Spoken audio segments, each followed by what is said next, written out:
Outras técnicas, outras dicas importantes. Aprender a administrar o tempo. Isso é importantíssimo. Veja bem, a administração do tempo é importantíssima para você. Por quê? Porque, novamente, nesse quadro que você está vendo aí, esse quadro foi tirado do professor William Douglas, que também é um concurseiro. Talvez as letras pequenas você não consiga ver todas, mas esse quadro será disponibilizado para vocês, do Procurso. Então é o seguinte, o William Douglas diz que tempo não se tem, tempo se faz. Concurso se faz até passar. São todas frases do William Douglas. A diferença entre sonho e a realidade é a quantidade certa de tempo e trabalho. Todas são frases do William Douglas. Você tem que começar por aí. Risca esse quadro, nós vamos disponibilizar para você. Coloque, exemplo hipotético, de 6 às 7 da manhã, segunda, terça, quarta, quinta, sexta, inclusive domingo. Aí você diz, eu vou acordar todo dia, por exemplo, às 6 horas. Então você coloca 6 da manhã, acordar, entre 6 e 7, acordar, fazer higiene, tomar um café e etc. 7 às 8 eu vou começar a estudar, 7 horas eu começo a estudar, de 7 às 9, durante 2 horas eu vou estudar português. Segunda-feira, você vai escrever ali, português. De 9 às 11, nas próximas 2 horas, eu vou estudar matemática. De 11 ao meio-dia, eu vou fazer uma parada para eu descansar e almoçar. E de 12 às 13, eu vou dormir um pouquinho, descansar um pouco. É claro que esse quadro você vai adaptar. Deve ter gente olhando agora e pensando, mas eu trabalho, professor. Sim, é um quadro geral, genérico, para você adaptar. De repente você trabalha de meio-dia às 7 da noite, então de manhã você vai fazer aquele quadro, ou você trabalha de manhã ou trabalha o dia inteiro, não tem problema. Mas você vai sempre colocar de 6 às 7 acordar, 7 a meio-dia, de 7 às 8 deslocar para o trabalho, de 8 a meio-dia trabalhar e assim por diante. O importante é você ter o seu quadro de horário, tem que ter. E um detalhe importantíssimo, de domingo a domingo. Se você quiser chutar o balde num dia só, eu fazia sempre isso. Eu colocava, por exemplo, sábado à noite, sábado de 19 horas às 22 horas, escrevia no quadro, chutar o balde. Chutar o balde o que é? Sair, namorar, fazer alguma coisa que você possa relaxar. O restante tem que ser cumprido. A outra grande importância do quadro de estudo é a seguinte. Mais uma vez, o nosso cérebro é bandido, entre aspas. O que quer dizer um cérebro bandido? Nós, seres humanos, aliás, os animais, vegetais também, tendem a procurar facilidade.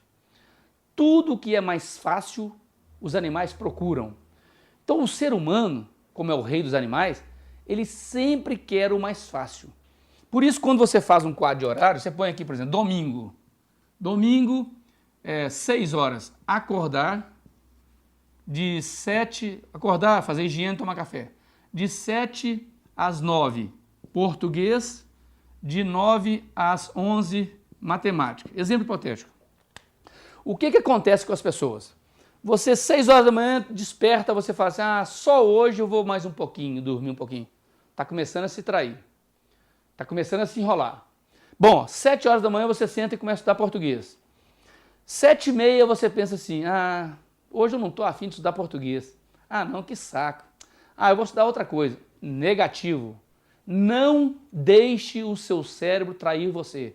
Se você diz que vai estudar de 7 às 9 português, está no seu quadro, você vai cumprir. Vai ter que cumprir. Você vai virar para você e dizer não.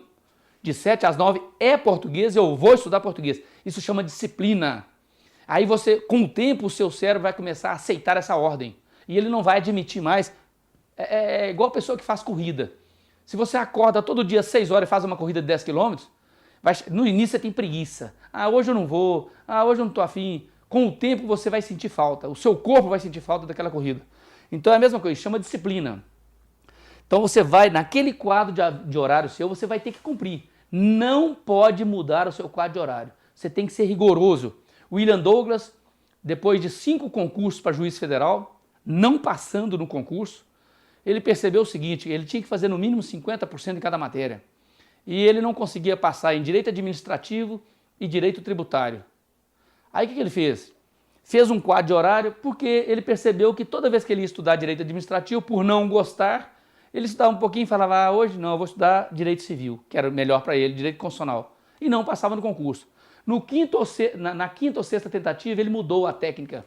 Ele disse o seguinte: eu vou estudar mais horas a matéria que eu menos sei. Foi o meu caso, Banco do Brasil. No Banco do Brasil tinha, na minha época, em 82, português, matemática, técnicas bancárias, chamava técnicas bancárias, e contabilidade. Eu era muito bom em português e matemática, eu já tinha saído da Academia Militar das Agulhas Negras, Colégio Militar, então pegava mais tempo em técnicas bancárias e contabilidade, e menos tempo em português e matemática como revisão, mas sempre uma hora de português, uma hora de português. Eu lembro que eu acordava às 6 horas da manhã, tomava café e todos os dias eu e o Moisés sorteávamos um verbo para conjugar. Todo dia, cada um tinha que conjugar um verbo para o outro e o outro conferindo na gramática. Todos os tempos, tinha que decorar, caía na prova e decoramos praticamente todos os verbos. Naquela época, verbo defectivo, todos os verbos, abundantes, etc., irregulares, regulares, toda a conjugação, porque era diário, era um compromisso nosso. Ah, naquele dia tinha preguiça, negativo, vai ter que fazer. Então, faça o seu quadro e depois de feito, cumpra-o rigorosamente. Não deixe o seu cérebro trair você. Fazendo provas. Como fazer provas? Bom, fazer prova, inicialmente, é ler o que se pede. As pessoas têm mania de não ler o que se pede. O ser humano tem mania de não ler. Os brasileiros, mais ainda, têm preguiça de ler. Então, leia as instruções. Eu conto um caso que aconteceu num concurso, isso é coisa séria, existiu mesmo, que era um concurso para uma empresa privada, tinham lá uns 80 candidatos e tinha, parece que 1 ou 2 vagas, um salário aí de 4 ou 8 mil reais. Não interessa o salário, só para vocês verem a concorrência como está. O diretor de RH chegou na sala pela manhã, bom dia pessoal, tá, vamos fazer um teste aqui para ver quem vai ficar na concorrência e tal. Entregou uma folha para todos. Na folha vinha assim, nome, endereço, telefone, contato, e-mail, patati, nome do pai, nome da mãe, não sei o que, não sei o que, não sei o que. No verso, lá no rodapé, em letras negritado, estava escrito assim, não, coloque somente o seu nome e não preencha mais nada, devolva a prova só o seu nome. 99% foi desclassificado. As pessoas antes de lerem, rabiscaram tudo, preencheram tudo. Quando chegaram no final não era para preencher nada. Só 2 permaneceram com a folha em branco, porque esses 2 foram espertos. Eles, antes de preencher qualquer coisa, eles leram as instruções todas, deram uma lida. Quando chegou no final, somente coloca o seu nome e devolva a folha em branco. Só o seu nome. Ou seja, os demais, apavorados, preencher rápido, não sei o quê, não leram as instruções. Essa é uma história que eu conto para você ver que pessoas perdem concurso público por não lerem. Existem situações que tem que marcar o gabarito a lápis, outras situações de caneta preta somente, e assim por diante. E a pessoa vai lá e marca a caneta azul e etc. E perde a prova por não ler a instrução. Outra dica, comece pela matéria que você mais gosta, sempre. Por que isso? Bom, eu tenho lá português, matemática, conhecimentos bancários. Por exemplo hipotético. Bom, se o tempo é primordial, o tempo é importantíssimo no concurso público. Se eu começar, por exemplo, suponhamos que eu seja fraco em matemática. Eu vou começar por matemática? Não. Se eu começar pela matéria que eu menos sei, eu vou começar a ficar nervoso, porque eu não consigo resolver a questão, estou nervoso, a adrenalina cai no sangue, já está com a adrenalina a 1000, e começa a ficar mais nervoso. Quando eu chegar na matéria que eu sei, eu já estou nervoso, eu já estou tenso, eu não consigo fazer nem o que eu sei. A única exceção que eu abro aqui é quando tem redação. Se existir prova de redação, prova aberta, subjetiva, eu sempre faço a redação primeiro, porque eu estou com a cabeça tranquila, consigo escrever. Deixar a redação para os últimos 15 minutos, meia hora, não consegue concatenar mais nada. Depois, quando eu vou para uma prova objetiva, como é o caso do Banco do Brasil, pegue a matéria que você mais sabe e mais gosta. Resolva primeiro, depois você vai para outra e assim por diante. Deixa a prova mais difícil para o final, quando você já terá mais tempo e estará mais tranquilo por ter resolvido grande parte da prova. Então, primeira dica, sempre a prova mais fácil primeiro.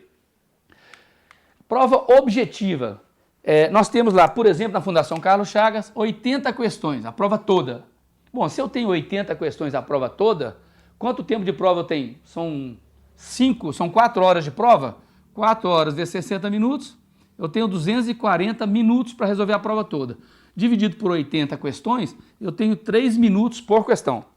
Isso é neurose? Ah, mas eu vou ficar preocupado com isso, professor? Espera aí, não é neurose. Você não vai ficar com relógio, até porque nem pode mais entrar com relógio. Não é para você ficar calculando 3 minutos cada questão. Isso é para você ter uma ideia de qual questão é mais difícil. Quando você bate o olho numa questão e passam-se 15 segundos, 30 segundos, 1 minuto e você não conseguiu ainda localizar no seu cérebro, essa matéria não tem um conhecimento pleno dela. Então essa questão, para você, ela é mais difícil. Pule a questão. Passados 30 segundos, 1 minuto, não conseguiu resolver, pule. Não perca tempo em questão que você não tem conhecimento. Circule aquela questão e vá para outra. Esse tempo aqui é um tempo médio para você ter uma ideia da sua vantagem ou desvantagem em relação a uma questão. Veja que quando você começa a resolver as questões em 1 minuto, 30 segundos, aquelas que você tem conhecimento, você está armazenando tempo para o final da prova você se dedicar mais às questões difíceis. Você tem mais tempo. Então é só para você ter uma ideia, mesmo sem relógio.